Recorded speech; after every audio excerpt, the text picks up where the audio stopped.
87% chance of winning a PGA Tour major, would I be wrong by saying I want to invest in the no on Scottie Scheffler? And that $100 investment would pay back $213 here. Everybody thinks Scottie's going to win. It's like 100 golfers in those fields each and every week, and the majors, the best golfers in the world. I'm going against the grain, Joe. Give me the no on Scottie Scheffler. Prediction Markets Edge. Only on SportsGrid. I'll tell you what, guys. The insider scam is like the best insider scam in the business of, like, in the history of television. They don't know anything until their phone gets the text message in which the deal is done, right? We saw this with Quinn Hughes. We were told, oh, he wants to play with his brothers. He wants to play with his brothers. Now they're saying that he wanted to be traded to Detroit. In other words, just say you don't know. In-game live, only on SportsGrid. Memphis is shopping John Morant. Yeah, no kidding. They should have shopped him 2 years ago and got rid of him. The problem is, where does he go? Like, what team is going to sit there and deal with a dude who, A, has not been healthy or reliable both on the court or off the court? Like, who's trading for John Morant here, Coach? The Early Line. Only on SportsGrid. Buy or sell. Tua has made his last start for the Dolphins. Feels like Sam went easy on this one. If I could be that crazy guy, was it Jim Cramer? Buy. Yeah, there's no way he's playing for the Dolphins again. After he said that statement, there was no way in hell anyway. But once again, new coach, new GM. I don't know how they're going to do the cap hit. It's massive. Fantasy Sports Today. Only on SportsGrid.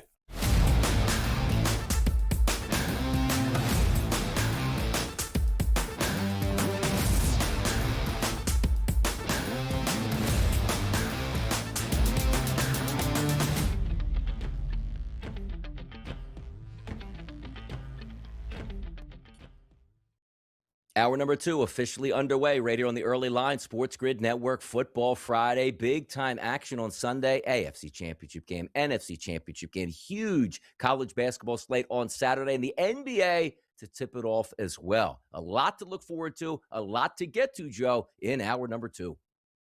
Yeah, I'm excited. And I believe it's now the first go of some I don't want to say free, but, you know, the UFC now premiering on Paramount, Donnie, which means $9.99 will get you all the UFC fights instead of having to pay $89.99 and be disappointed by every fight you watch. And to get on that point here, it's such a smart business move because if you can get people to watch and pay some money, that means kids that are growing up, 10 years old, 11 years old, 12 years old, they become fans for life and they watch. I never understood the pay-per-view model. It's like, hey, you get in a fight? No, it's too expensive. I can't watch it. If you can make it accessible, you eventually will make more money here. Whereas the NFL might find out, it's like, hey, Netflix and how many streaming packages can we keep away from the public? Give the public more of what you have. And certainly if they like it, they will buy in and you will make more money here. It's a great option there if you like UFC because a lot of people like myself, I'll watch UFC, the biggest fights, but I'm not watching random pay-per-views and paying money for guys I'm not that interested in. But if it's already on my TV, sure, I'll watch. I'm the same as just like everybody else. Joe, we've been talking about this one segment here for the past couple days, and I do find it fascinating. In NCAA basketball, it's hard to go through a regular season, let alone any season, and be undefeated. Hey, Donnie, just saw Indiana do it in college football. Yeah, I mean, they play 16 games. Yes, it's still hard to do, but it's routine. Not in college basketball. So how about this on the Kalshi markets, which we'll get to in just a little bit as well. Undefeated in the men's college basketball regular season. Your boys, Joe, not the Miami Hurricanes, the Miami, Ohio Redhawks here. 31% chance to go undefeated here. How about that? Arizona and Nebraska also listed here with much lower prices. The legitimacy of Miami running the table in the regular season is what for you, Joe? How long I've been saying it here on the show, Donnie. I've been telling everyone for the last couple of weeks, if you have not had a chance to watch Miami of Ohio, the Redhawks play basketball. They're a 42% three-point shooting team. Not just one or two guys, the entire team. It might be one of the most fun watches of college hoops out of the MAC that you'll see.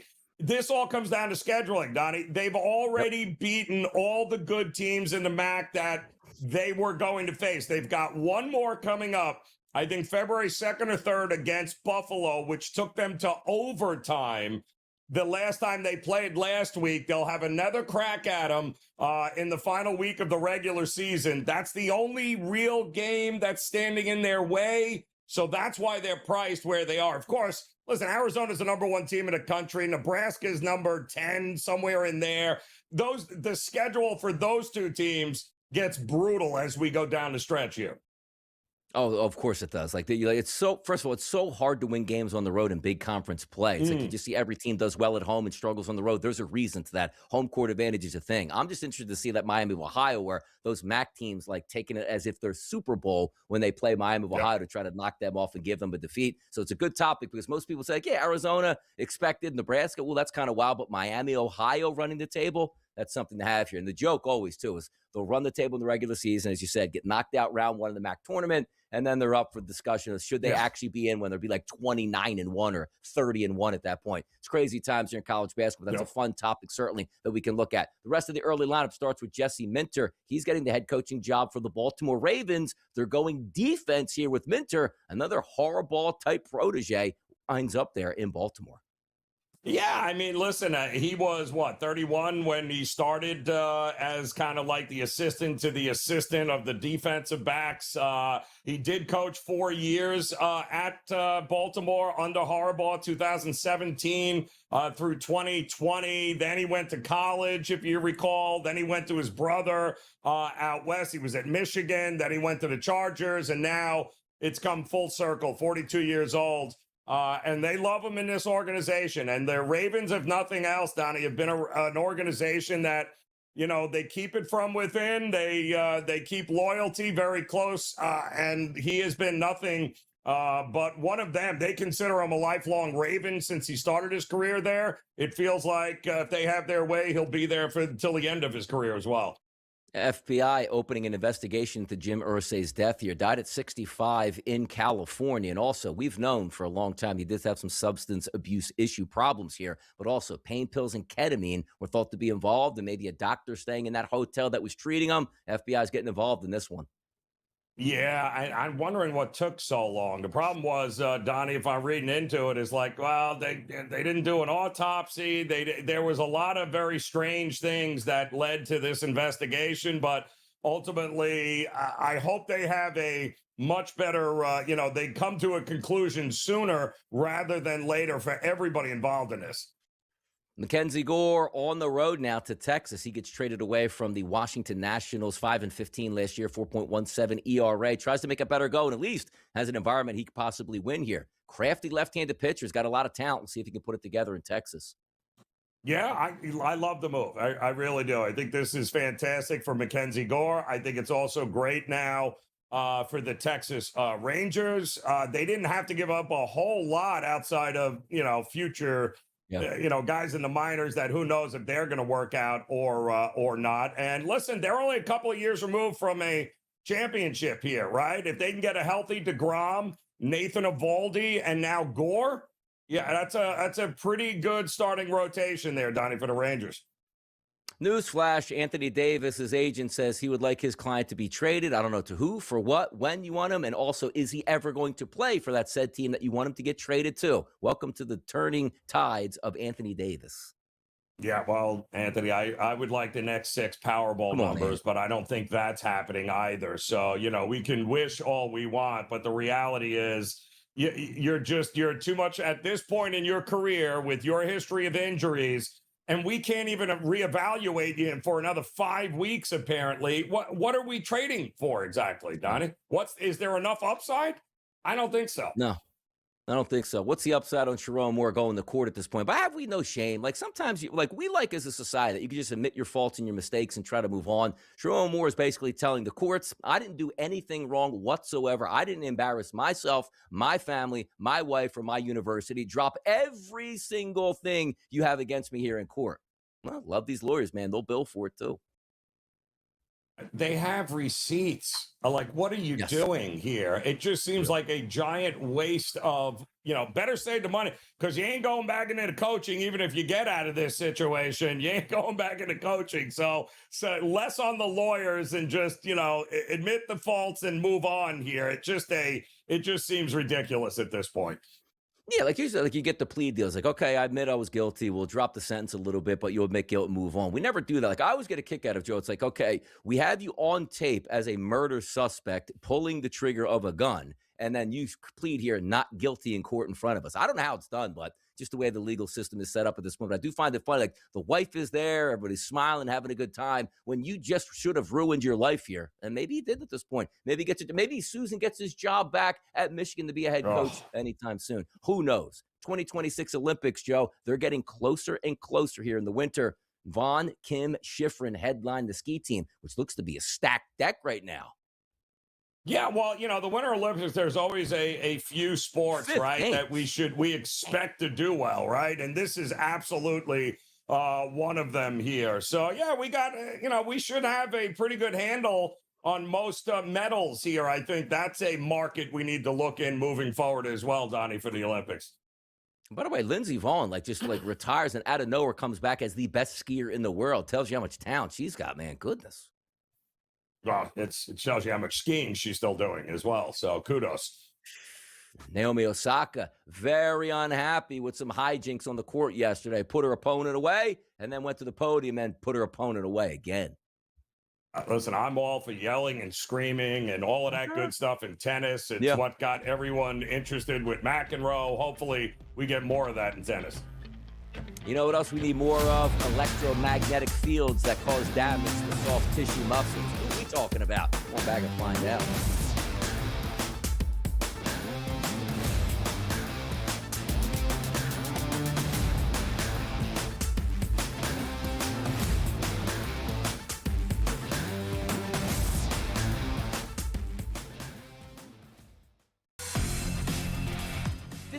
%7 chance of winning a PGA Tour major. Would I be wrong by saying I want to invest in the no on Scotty Scheffler? And that $100 investment would pay back $213 here. Everybody thinks Scotty's going to win. It's like 100 golfers in those fields each and every week, and the major's the best golfers in the world. I'm going against the grain, Joe. Give me the no on Scotty Scheffler. Prediction Markets Edge. Only on SportsGrid. I'll tell you what, guys. The insider scam is like the best insider scam in the business of, in the history of television. They don't know anything until their phone gets the text message in which the deal is done, right? We saw this with Quinn Hughes. We were told, he wants to play with his brothers. He wants to play with his brothers. Now they're saying that he wanted to be traded to Detroit. In other words, just say you don't know. In-game live, only on SportsGrid. Memphis is shopping John Morant. Yeah, no kidding. They should have shopped him 2 years ago and got rid of him. The problem is, where does he go? What team is going to sit there and deal with a dude who, A, has not been healthy or reliable both on the court or off the court? Who's trading for John Morant here, Coach?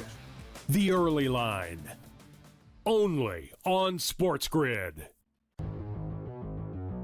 Buy or sell. Tua has made his last start for the Dolphins. Feels like Sam went easy on this one. If I could be that crazy guy, was it Jim Cramer? Buy. Yeah, there's no way he's playing for the Dolphins again. After he said that statement, there was no way in hell anyway. But once again, new coach, new GM. I don't know how they're going to do the cap hit. It's massive. Fantasy Sports Today. Only on SportsGrid.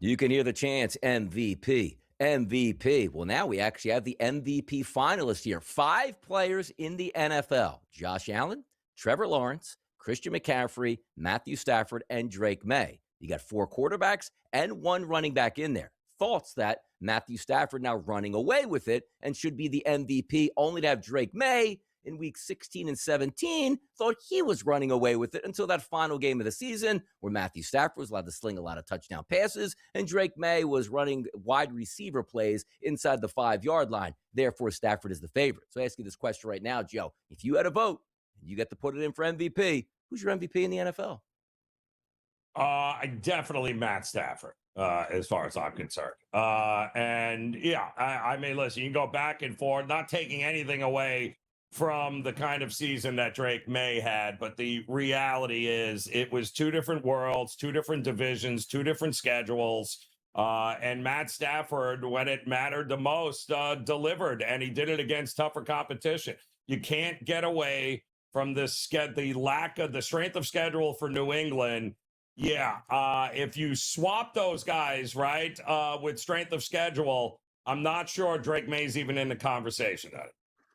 And also, you could have helped him out with a little more statistics late in the season. We're talking about you, Mr. Vrabel, but that didn't happen. But also, the quarterback position, yes, there is something to be said about I got mobility. I can run for a couple hundred yards and extra touchdowns when Matthew Stafford doesn't do that. But if you're just looking at statistics, 4,700 passing yards to 4,300 passing yards. We'll just call it roughly in there. 46 touchdown passes to 31 touchdown passes. That settles it for me at this point. Like, quarterback is operating from the pocket. And if it's going to be close in statistics, then you could sort of add in the running that the quarterback can do. And we're not saying that Drake May didn't have a good season. He was really good, man. Came into his own. And it's a bright future for the New England Patriots, which might even end up being a Super Bowl appearance or maybe even a Super Bowl championship this year. But I'm with you. Matthew Stafford's numbers are just too much here. And also, I know we don't like to do the sentimental stuff, but this is Matthew Stafford's chance to win it. And maybe some voters like, Drake May's got another 15 years, Joe. He'll have a shot down the line. Yeah, yes, absolutely he will, especially the fact that they have a ton of cap room. They're not going to have to pay him for another season or so. So they will have enough to be able to build around him and give him enough to put up a whole lot of numbers. Because let's face it, Miami's not getting any better. Buffalo is completely in disarray, and the Jets are still the Jets. So New England is going to put up a lot of numbers and figures over the next couple of seasons. Do you remember when Christian McCaffrey was traded from the Carolina Panthers? A lot of pundits like, oh, man, it's such a great deal for Carolina. They got a great haul back, and we don't know what we're going to get out of Christian McCaffrey. And then we get an Adam Schefter tweet from yesterday. 49ers running back Christian McCaffrey is believed to be the first person in NFL history to be a finalist for MVP, Offensive Player of the Year, and Comeback Player of the Year, all in the same season. This guy's been nothing short of spectacular for the 49ers. Yeah, to say the least. I mean, and listen, it's not like we didn't know it. It was just the Panthers, I think, ultimately did him the biggest favor because he would have just ended up on the shelf year after year because they had nobody else, and all they did was get him killed. So the fact that he went to a legit organization that had a quarterback and a head coach, and you're getting exactly what they should have gotten in Carolina had they done the right thing around them. Let's keep it with the 49ers here, because one of the more interesting situations was you had a great tandem at wide receiver, which was Deebo Samuel and Brandon Ayuk. Now it looks like you're not going to have either for the 49ers. But sometimes you just fall out of favor. The wide receiver wants to get traded. But what Brandon Ayuk did with the 49ers was really odd. You get injured, you sign a huge contract, then you get injured. You have all that guaranteed money. Most players like, okay, it stinks, I'm injured, I'm going to rehab as hard as I can to get back on the field. He totally ghosted the San Francisco 49ers to the point where he wasn't returning any phone calls, rehabbing, or even letting them know what he was doing. And months on end went by. And then you say, well, the 49ers just going to void all of your guaranteed money while you're still trying to get back healthy. And Brandon Ayuk didn't seem to care at all. It's like, I'm guaranteed, let's just say, I don't know, $75 million. Hey, all you have to do is rehab and answer our phone calls. You get that money. And he didn't do it. One of the more odd stories around the NFL was what's happening between Ayuk, who's not going to play for the 49ers again. And we'll see if he even lands elsewhere. I don't know. Is it one of these situations, Donnie, where we're legit, you're cutting your nose off to spite your face here for Brandon Ayuk, or is there more to this story? It feels like there's more to this story here, but we're not getting it from Brandon Ayuk, right? And just outside of, well, this bridge can't be repaired and that's the end of it. And, man, that was a lot of money you left out on the table. And, usually, Donnie, out of sight, out of mind, right? And that's exactly what he has become. It's got to be a mental breakdown because nobody in your life or your agent or lawyer firm, whatever, would give you advice that says just sabotage this because I'm going to get you a better deal. Like, you just signed the top of the market deal and got injured. It's like the godsend. That's why you get the top of the market deal, because if you do get injured in the NFL, which is a high likelihood that you're going to do that, you have that financial security. And basically burned it up and just ghosting the organization because they wanted him here. They signed him. Just rehab. Even if the rehab isn't going well, you still get your money at this point. I don't know where he winds up or ends up, but it's so interesting to see how that actually played out. Now, let's get to the good stuff there with the San Francisco 49ers, who seem to be in the crosshairs right now. They are investigating the viral conspiracy theory that the electrical substation near their training facility in Levi Stadium is contributing to their injuries here. Look, athletes have one-track minds. If they get something in their mind that isn't working out well and they feel it might have a chance of injuring them, they're going to believe it, whether it's right or not. There's no way. No, but even if they prove, hey, we ran our own test here, you got to scrap that practice field and move it 5 miles away, or it's just not. I'm telling you, athletes are crazy. They won't be able to get past it. Yeah, I mean, listen, it's kind of crazy because it started with Purdy in week 1 with a turf toe. It went to Bosa in week 3 with an ACL. Fred Warner in week 6 with the ankle. Mikael Williams an ACL. George Kittle Achilles. Ricky Pearsall couldn't stay healthy here. So whether or not electromagnetic waves increase the risk of injury, they're going to do a study and they're going to try to figure out everything here. And they should. That's far too many injuries over the last couple of seasons. And who's actually controlling these surveys, Joe? Don't like the NFLPA is like, we just did, the MetLife turf is horrible. And the NFL goes, we just had it because MetLife has the best turf in the NFL compared to all the injuries from the rest of the league. Nobody's going to believe it, but the psychology of professional athletes, they'll believe what they want. And that's the issue in San Francisco. Predictive markets coming up next right here on the early line.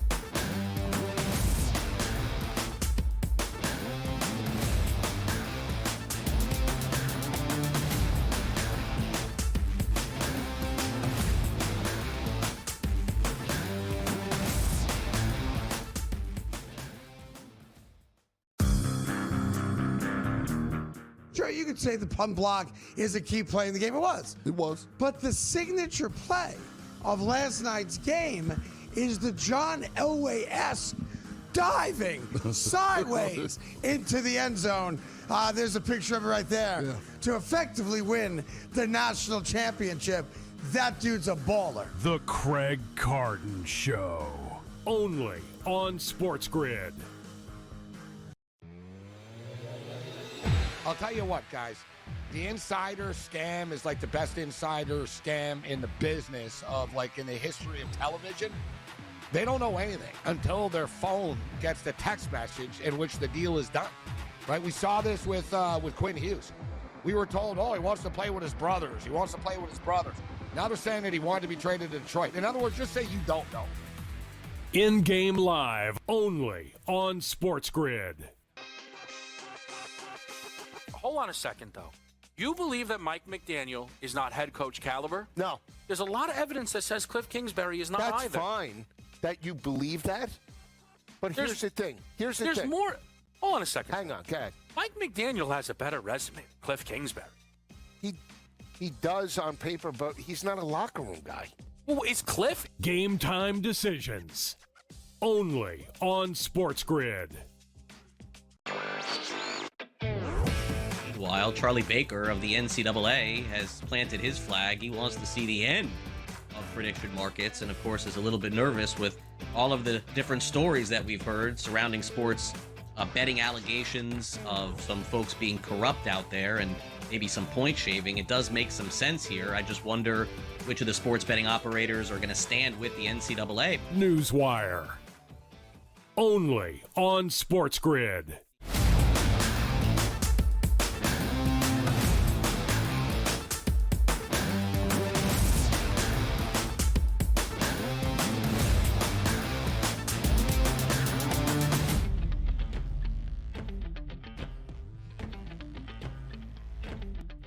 The predictive markets that you love. It's that time of the show here on a Football Friday. We're going to talk a little bit of golf here. How about this? The American Express winner listed on Kalshi. If you didn't know it right now, leading the golf tournament, how about Min Woo Lee, 10 under right now, followed by Pearson Cootie at 10 under, and Vince Whaley. No, they're not fake names. They're not fake numbers here. Those guys are actually playing right there and are in the lead. But if we take a look at the Kalshi markets here for the American Express winner, it's no surprise. You can't bury Scotty Scheffler because why? He's only one shot back here, tied for third, and a 34% chance to win the American Express. A $100 investment there, Joe, pays back $295. Yeah, shocker, right? Not a shocker that he's up at the top near the leaderboard. And it's such a unique tournament, too, because it's, it's played on 3 different courses. It used to be the old Bob Hope. And, for years, Donnie, this has been the tournament early on in the season where, last year you had Sepp Straka was 50-1 to start the tournament. The year prior, you had Nick Dunlap was 300-1. So you've got Hudson Swafford in 2022, $150-1. Siwoo Kim actually won it in 2021 as a 55-1. So outside of John Rahm in 2023, there's not a lot of chalk that usually wins this, except likely this year when Scotty Scheffler runs away with the tournament. It's hard to bet against the guy, Donnie, in these tournaments because he's going to be there, and you'd rather be on him than not on him come Sunday when he shots a 61 and runs away with the tournament. Jason Day, 7%, Ben Griffin, 7%, and so forth, 6-5%, all the way down the list, but always a heavy favorite. When Scotty Scheffler is lurking, they just expect him to win the golf tournament, and it will be no surprise if you're tuning in on Sunday, and he does actually win this golf tournament here. Pro basketball players traded before the deadline. Did you know early February, the trade deadline in the NBA is coming up, and a lot of chatter here. The leader in the clubhouse right now with a chance at 67% is Michael Porter Jr., followed closely by Domantas Sabonis out there for Sacramento, Malik Monk, and Daniel Gafford. All the way down, Joe, I'm screwed. Look, there's Anthony Davis. Remember, we talked about him? 40% chance here, which a $100 wager or $100 investment would pay back $250 there. But, Joe, I keep scrolling down this list here. I see John Morant. There's Giannis. 32% where he's trading at here. $100 investment, $313 if Giannis is moved at the deadline. It's actually down 4%. Maybe he's going to stay in Milwaukee. What are we thinking about some of these players, Joe? Well, Michael Porter Jr., what's he going to do with the Nets? Absolutely nothing, although he is their leading scorer, and he does have a history of maybe being a few fries short of a Happy Meal, but he is absolutely a quality talent, and he's a great scorer, and he would be a great addition to a team that is battling, certainly in the East, right? Having a guy like that, a scorer that can come off the bench and be able to put up 25 a game, yeah, he is probably a big target for a lot of teams that are contending. And where are the Nets going exactly? The answer is nowhere. But Giannis told us, if you think that he's already said there is no way I will ask for a trade in Milwaukee. I will not do that. But instead, he's basically calling out his teammates now for being selfish and not playing hard. So things are going swimmingly in Milwaukee for Giannis right now. And how about this? Zion Williamson is trading at a 12% chance here to be moved. The question is, he probably should be moved, but if you're another organization, why do you move and to get this guy? You know he's not going to play more than 15 games a season. So we'll see some crazy trades, but I do love the NBA trade deadline the best. It's typically, oh, you got hot garbage? Ooh, we got hot garbage. Let's mix that hot garbage here and make a deal together. It's crazy. Instead of just getting the best player, you just trade trash for trash to try to get expiring contracts here. Tarek Skubal, not going to have an expiring contract, you hope, with Detroit, where you let him walk like Shohei Ohtani walked from the Angels right over to the Dodgers. How about stays with Detroit or retires? Listed at trading at a 70% chance. So a $100 investment on Skubal to stay with Detroit or retire is $143 on the payback here. You know who the favorite is behind it. It's the Los Angeles Dodgers. Skubal's next team, Joe, who's it going to be? The New York Yankees. That's who it's going to be. No, who are we kidding? We all know it's going to be the Dodgers. Actually, it might not be anybody because, a lockout is just around the corner here. But if I'm Detroit and I'm a Detroit Tigers fan, what are you doing? Like, the arbitration numbers could not have been further apart, Donnie, for a guy that every year is contending for a Cy Young. He is the number one pitcher in the American League, and you're acting as if he's not worth the money. I don't get it. I really don't. Like, don't you want to just give, like, your fans hope? And not to say that Detroit's going to be the best team in Major League Baseball, but you have clearly one of the best pitchers. Don't you owe it to your fan base just to sign that pitcher? Yep. Like, you know what? We'll fill in the blanks after that. Let's trade him for some middling prospects here that might turn out to be anywhere near as good as Skubal. Yeah, that makes a lot of sense. More hot topics on the way next. Football Friday right here on the Grid.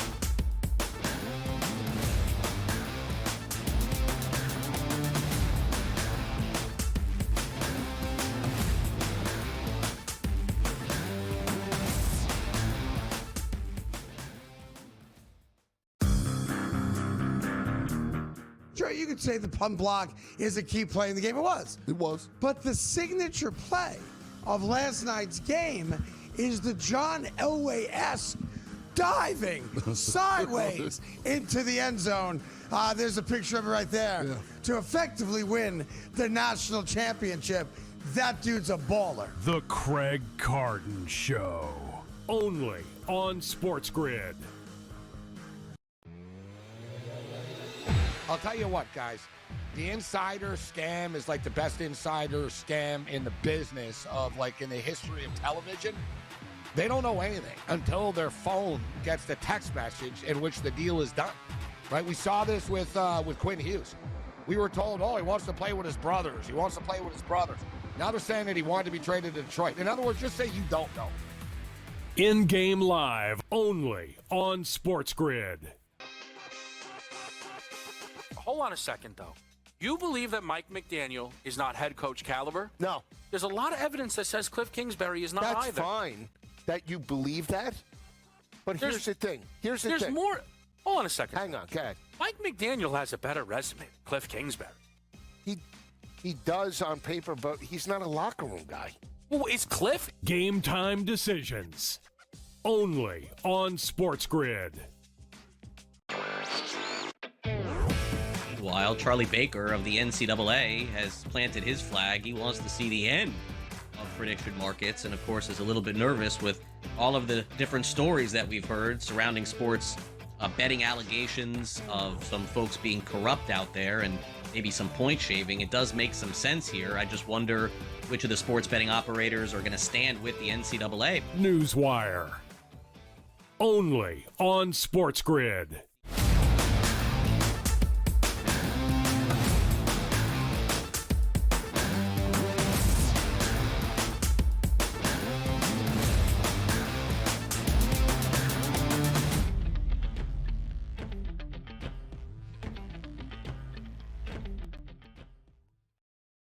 Coaching carousel still turning in the NFL, but a lot of those seats are starting to get filled as we start in South Beach. I'm Donnie Rightside. He's Joe Ranieri. New head coach coming to town for the Miami Dolphins, coming from the Green Bay Packers. And also a lot of Packers influence in that organization now on South Beach. As we take a look at Jeff Hafley, he's now the head coach here. Let's hear from him.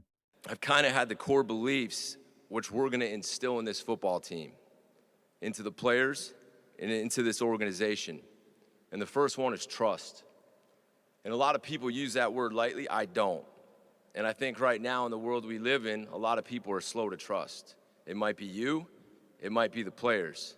And that's all right, because I'm going to earn it. The next thing that I believe in is belief. And I think this is really powerful, because it's a hard world right now where people read stuff, they see stuff, and you'd be surprised on how much insecurity there is with players, with coaches, with everybody. And I'm going to let those players know that I believe in them. And in turn, what you're going to see a group of guys that believe in themselves. And that becomes powerful. Because when they start to believe in themselves and our team starts to connect with each other, then look out. Because you get that connection, and then we want to talk about accountability, then we have accountability. And accountability is love. And it's an extreme level of accountability. And when we build a standard and it starts to become real, the player will start to hold themselves accountable. But that's going to start with me. And the final thing that I'm going to talk to them about every single day is toughness. That's physically, that's mentally, that's everything that we do. And it's a toughness that thrives on competition. And it's a toughness that reflects the people and the spirit of the city of Miami. You know what, Joe? I don't need to hear from these coaches at these press conferences anymore. Like, are we running for president? Like, what do we like? Get up on the mic and be like, you know what? I'm going to bite kneecaps, and that's what I'm going to do. And I'll see you guys at practice Monday. Yeah, I believe in belief. I think is where he got me. I believe in belief was just, yeah. I can tell you this, Donnie. The Miami Dolphin Nation here in South Florida didn't exactly move the needle with the hopes of this franchise moving forward. So, but there's still a lot of time for the guy to prove himself. But yeah, no, not a lot of happiness here in South Florida. You know, your owner is very excited when he stumbles on who he actually hired as a coach. Stephen Ross, owner of the Miami Dolphins. I know the first conversation we could have with him was via Zoom. I think it's about 10 minutes into it, I just said, hey, this is our guy. And I'm very, very thrilled to really, welcome John Eric Sullivan as our general manager. I think the enthusiasm, the knowledge, the background,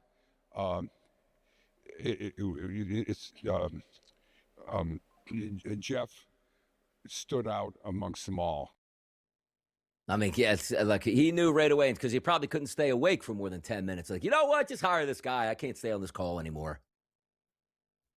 Okay. If we've learned anything this week is can we keep these aging billionaire blowhards off the microphone and from doing press conferences? That would be fantastic. They do more damage than they do anything else. Let the PR people and the GM and everyone else do. You stay away from the microphone. Unreal. You figure he'd want to stay away because somebody could just ask him, hey, Mr. Ross, what do you think about your tenure as owner of the Miami Dolphins? It's one of the worst in professional sports. Like, answer that question as opposed to, I hired this guy. But again, in the NFL, buy an NFL team, run it into the ground. It does not matter. You print money every single year. It's flawless. It's a flawless escape to printing money here. How about this next one? The Baltimore Ravens head coaches, they've only had 4. You know the fourth is? It's Jesse Minter here. The other previous coaches, John Harbaugh, 08 to 2025, Billick, 99 to 2007, and right away when they moved back to Baltimore, Ted Marchibroda, 96 to 98, back to the old Memorial Stadium. How about that? Been a hot minute, right? Since they they hired a guy that was, started his career with the Baltimore Ravens as a defensive coach. So, they're very Pittsburgh Steeler-esque, old school, right?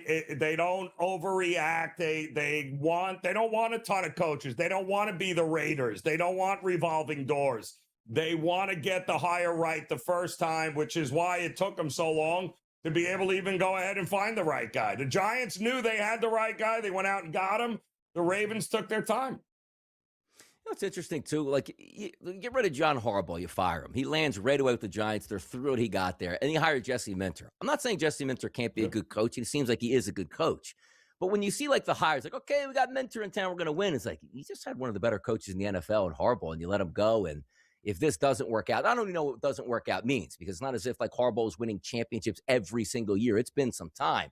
But let's just say, like, Minter pans out in 3 years and makes the playoff once, misses it twice, and gets fired. It's like, okay, the Giants are on the right track with Harbaugh. Why didn't you stick with them? But that's the NFL. So what have you done for me lately? Where sometimes your fan base just demands a change for the sake of change. And you say, you know what? We'll give you change. We'll see if it plays out there for the Baltimore Ravens. How about Tommy Rees? Change of scenery. Same coach, though. Hey, Mr. Stefanski, bring me down to Atlanta. Sure thing. Done deal. Tommy Rees, OC for the Falcons. Yeah, and listen, makes total sense, right? If I'm Stefanski, I want to absolutely surround myself with guys that, understand. They're all from the Shanahan tree, right? So they know offense. He knows offense. They got to figure out first and foremost. They got weapons all over the place on that team. So now they've got to kind of figure out, what are we doing with the quarterback? I think Kirk Cousins, I don't think his career is over in Atlanta. And Stefanski tends, like what he did with Joe Flacco, to go with the experience over the youth. So it wouldn't shock me if Kirk Cousins starts as the Atlanta quarterback next year. Still shocking that the Buffalo Bills let go of Sean McDermott, and even more shocking was the press conference he had the day after. It said, I was in that locker room and people were crying, and Josh wasn't talking to me, so since Josh didn't talk to me, I fired the head coach. And now we're getting interviews from Brian Dable, who used to be in Buffalo as the offensive coordinator for Josh Allen and the Buffalo Bills, and Lou Anarumo, very good, solid defensive coordinator. But be careful what you wish for on why you're getting rid of people, and also understanding that maybe it's a personnel problem as opposed to an actual coaching problem on the Buffalo Bills. Yeah, it always starts from the top, Donnie, right? I mean, it's and everybody has said it. The perception of Bean and what Pagula has done here, they have set this franchise back. Not to mention, you basically took your franchise quarterback, the MVP, and you told the entire world that because he was crying, you fired his favorite coach. That's basically what you came out and told him. Like, what are you doing here, Buffalo? And like you said, to me, the devil you know is always better than the devil you don't. If you look at what we just got from Dable over the last couple of years at the Giants, that's what you want to bring into the building, huh? I don't know. And by the way, like I could see, like, if the fan base, if your owner was like, I just need change here. We're firing Bean. We're going to fire McDermott. They're attached at the hip. I just, like, it's not working right now. Let's go. A lot of the fan base would say, you know what? I guess you're being proactive, where we're really good. We just haven't got over the hump. Let's sever this and see if we can do that. But the fact that you promoted the general manager and you fired the coach, which now days later, we have Bills fans launching petitions to reinstate the fired head coach, Sean McDermott, and it's up over 40,000 signatures. That's when you don't lose the public favor when you fire a coach that hasn't gotten over the hump. Great. All right. Something, at least the unknown is something better than what we've been having, which is losing playoff games. But now you're finding, like, wait a second, you fired the coach, didn't fire the GM, which we think is the problem. We'd actually have the coach back here, fire the general manager, and fire you as owner at this point. This is getting they better nail this hire, Joe, if they want to survive in Buffalo as an ownership group. My goodness. And they won't, Donnie, and it's too late.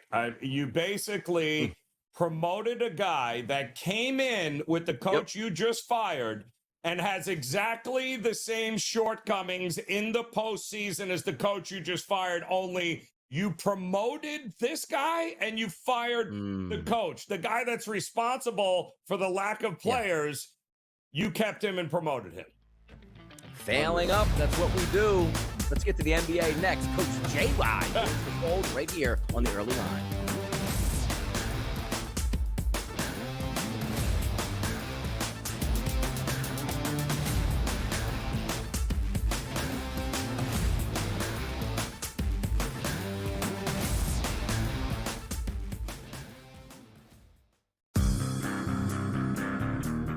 Sure, you could say the punt block is a key play in the game. It was. It was. But the signature play of last night's game is the John Elway-esque diving sideways into the end zone. There's a picture of it right there. To effectively win the national championship. That dude's a baller. The Craig Carton Show. Only on SportsGrid. I'll tell you what, guys. The insider scam is like the best insider scam in the business of, like, in the history of television. They don't know anything until their phone gets the text message in which the deal is done. Right? We saw this with Quinn Hughes. We were told, he wants to play with his brothers. He wants to play with his brothers. Now they're saying that he wanted to be traded to Detroit. In other words, just say you don't know. In-game live, only on SportsGrid. Hold on a second, though. You believe that Mike McDaniel is not head coach caliber? No. There's a lot of evidence that says Cliff Kingsbury is not That's either. fine that you believe that. But here's the thing. There's more. Hold on a second. Hang on. Go ahead. Mike McDaniel has a better resume than Cliff Kingsbury. He does on paper, but he's not a locker room guy. Well, is Cliff? Game time decisions. Only on SportsGrid. While Charlie Baker of the NCAA has planted his flag, he wants to see the end of prediction markets, and of course is a little bit nervous with all of the different stories that we've heard surrounding sports betting allegations of some folks being corrupt out there and maybe some point shaving. It does make some sense here. I just wonder which of the sports betting operators are going to stand with the NCAA. Newswire. Only on SportsGrid.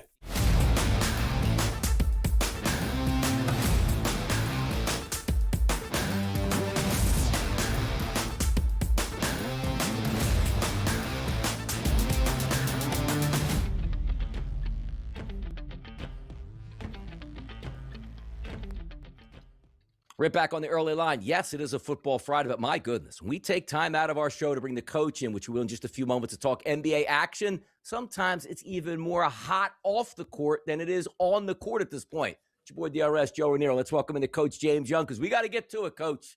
People are slandering people out here. LeBron James, the savior of the Lakers. Genie Bus, you don't know what you're talking about. I can't believe that pompous ego of LeBron James. What is going on in La La Land? And also, welcome into the show, Coach. It's good to be on with you guys. And yeah, there is drama in La La Land, and LeBron James is front and center. Surprised? I think not. And I think, guys, I'm going to say this. I think this is all a plot to get him out of there. I think he's frustrated. I think he's looking for anyone to scapegoat. But here is a thing to understand. The number is 119.4. You know what that is? That's the Lakers' defensive rating with LeBron James in the lineup. They're getting torched left and right. I think the Lakers, I do believe, give up the most points per game to small forwards this year. Hint, hint. Guess who plays small forward? LeBron James. So to me, this is a sign that I think things are going in a different direction. And interesting that Genie Bus is now at the center of it, with LeBron now talking about he saved the franchise. First things first, the Lakers are like the Knicks. They're never going to be irrelevant. They're always going to be relevant because of where they're located. But if you're going to say that you saved the franchise, you better want to talk about that 7-foot monster from Kentucky that you helped get you a ring named Anthony Davis at the center position when you run it in the bubble. If you want to claim that you brought the team back, sure, but you better include Anthony Davis in your thoughts. I mean, Coach, you've watched it. Honestly, though, what is the ceiling for this Lakers team? I mean, what happens if this thing goes up in flames here with Luka and everyone else? I mean, what goes on with the Lakers? They're not going to tolerate not making the playoffs or being, another 7 or 8. It's just not going to work, is it? No, I think you're going to start to look at the fact of who becomes a fall guy. And the first person you're going to look at is J.J. Redick. But here's the thing, guys. Right. At some point, you got to stop shuffling the deck of the actual coach and start looking at the player. We saw this with Atlanta, right? Lloyd Pierce, Nate McMillan, Quinn Snyder. People are like, wait a minute, maybe Trey's the problem. They don't play defense. They don't have anybody that's worth trading. I mean, maybe Austin Reeves, but that's what you have to think about. If you're the Lakers, you got to make a big swing, right? If you want to try and win right now, which I still don't think they're a top 6 team in the West.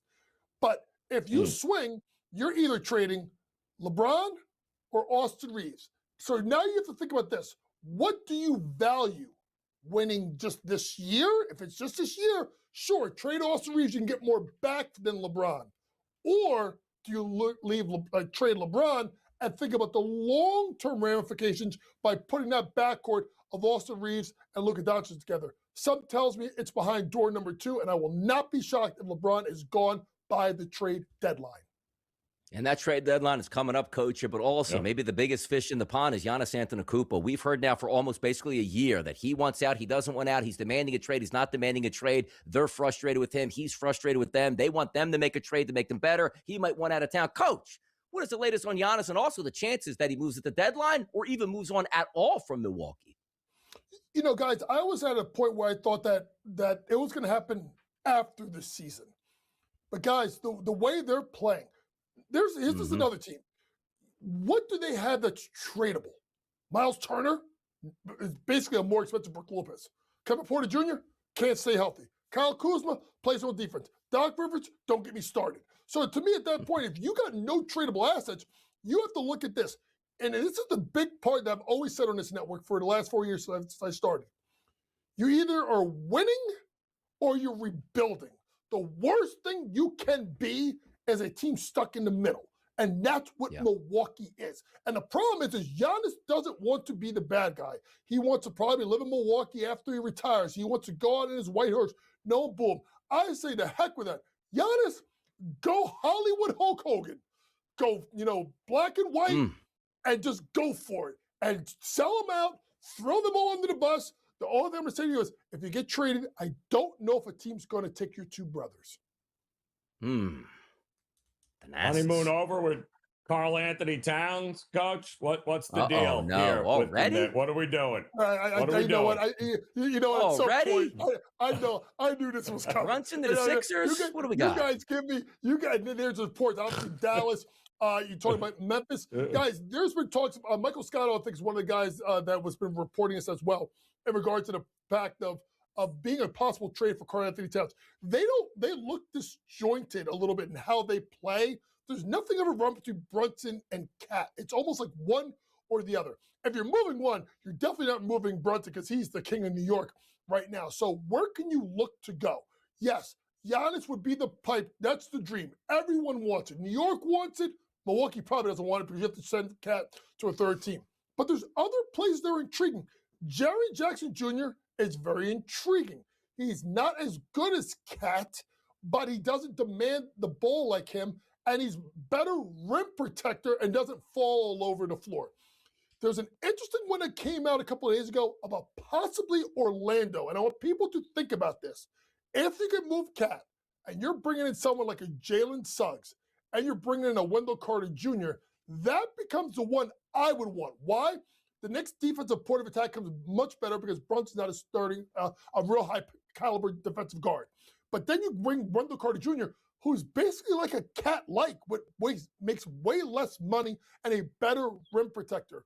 The Knicks got a 60-point win versus the Nets. Who cares? It's the Nets. We all know they stink. It'll be about the next week and a half. If the Knicks don't make a run and start to play better basketball, one or two things happen. Cat gets traded, or the sneaky one, now I'm talking about, Mike Brown gets fired. We saw this a while ago. Wow. 1996. Riley goes to Miami. What happens? You bring in an offensive coach, Don Nelson. The team loses their defensive identity, and within a half a year, he was fired, and that's how Jeff Van Gundy got his opportunity. Absolutely tremendous stuff out of the coach. By the way, quickly, the Boston Celtics here, opportunistic at the deadline, coach? What do you think? I think so. Maybe look at Porzingis or a center. I'll give you a center to look at that no one's talking about. Would be good for Boston. Nick Claxton would be a great pickup. Oh, there you go. JY, one of the best pickups out there. Pick it up, coach, with a nice little J as we fade into the break. We'll be right back right here on the early line.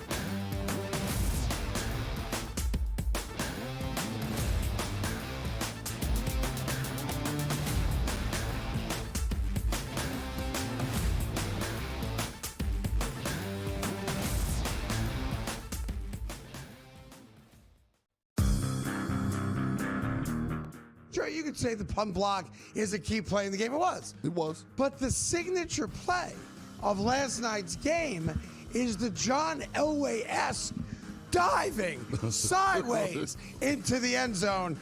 There's a picture of it right there. Yeah. To effectively win the national championship. That dude's a baller. The Craig Carden Show. Only on SportsGrid. I'll tell you what, guys. The insider scam is like the best insider scam in the business of, like, in the history of television. They don't know anything until their phone gets the text message in which the deal is done, right? We saw this with Quinn Hughes. We were told, he wants to play with his brothers. He wants to play with his brothers. Now they're saying that he wanted to be traded to Detroit. In other words, just say you don't know. In-game live only on SportsGrid. Hold on a second, though. You believe that Mike McDaniel is not head coach caliber? No. There's a lot of evidence that says Cliff Kingsbury is not That's either. fine that you believe that. But here's the thing. There's more. Hold on a second. Hang on, go ahead. Mike McDaniel has a better resume than Cliff Kingsbury. He does on paper, but he's not a locker room guy. Well, is Cliff? Game time decisions. Only on SportsGrid.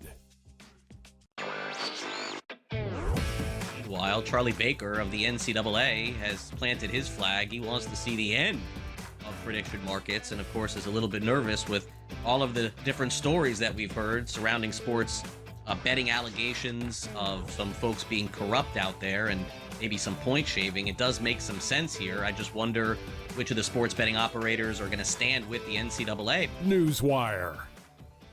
Only on SportsGrid.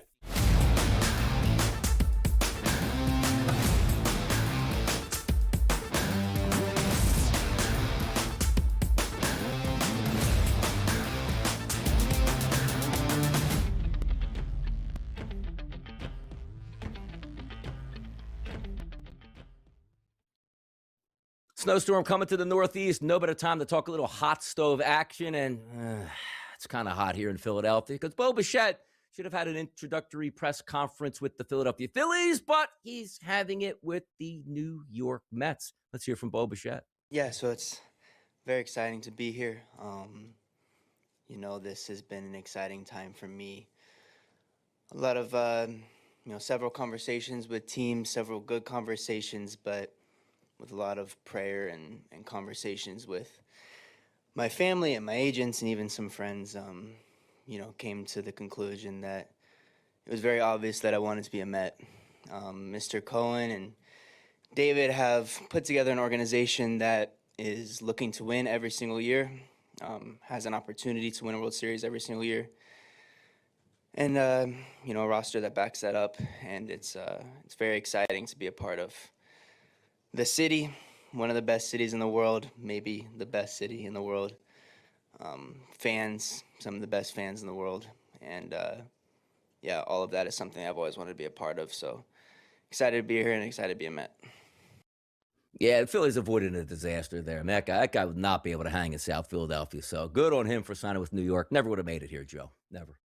Yeah, he forgot to add also fails miserably every single year, too, as an organization. So, yes, never lives up to the hype as an organization, but he'll eventually get there. Meet the Mets, beat the Mets. That's what we're going to do next year in Philadelphia. That's it. Hey, Bo, enjoy your time up there in the Big Apple. Let's get to some action where we want to hear from the public. Here's our Fade the Public poll.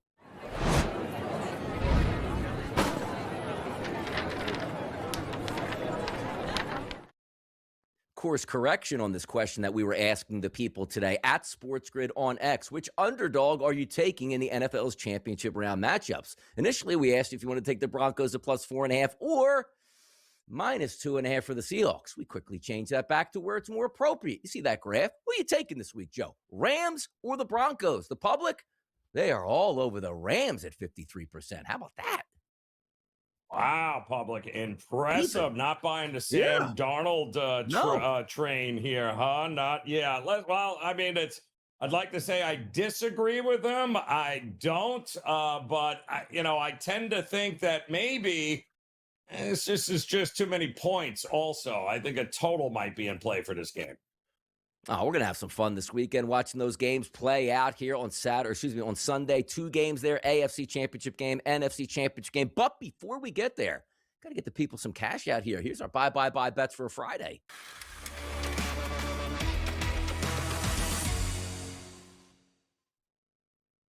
Take them down that path, Joe. It's a Friday. It's payday. Where are we getting paid tonight? Big Ten is where we're going. Biggest game on the card tonight in college hoops. Ohio State at Michigan. And I told you, Michigan, it's not been a great ATS run. They haven't covered in their last 5. And the only reason they haven't covered in the last 5 is not because they're not winning by double digits. They're just not winning by enough in those double digits. So 15.5 feels like a big number, except Ohio State, this is a bad matchup against Michigan. They have to get to the rim. They are not going to get to the rim against this interior defense. It's the best inside defense in the country.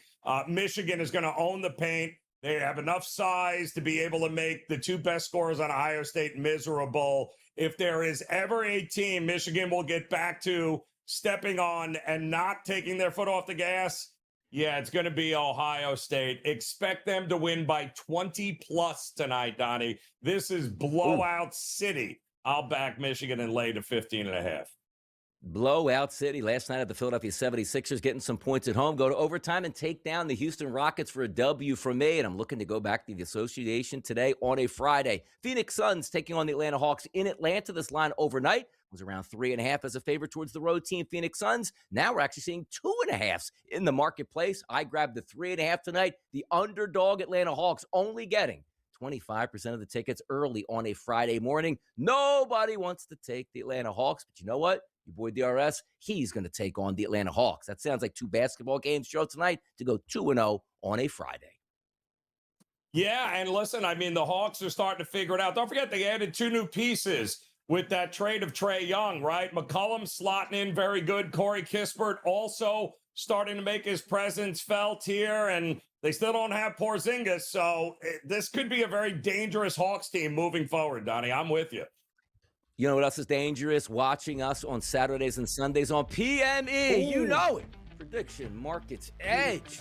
Ooh, that show is hot this weekend. Make sure you catch it. We'll see you bright and early Monday morning for another edition of the Early Line.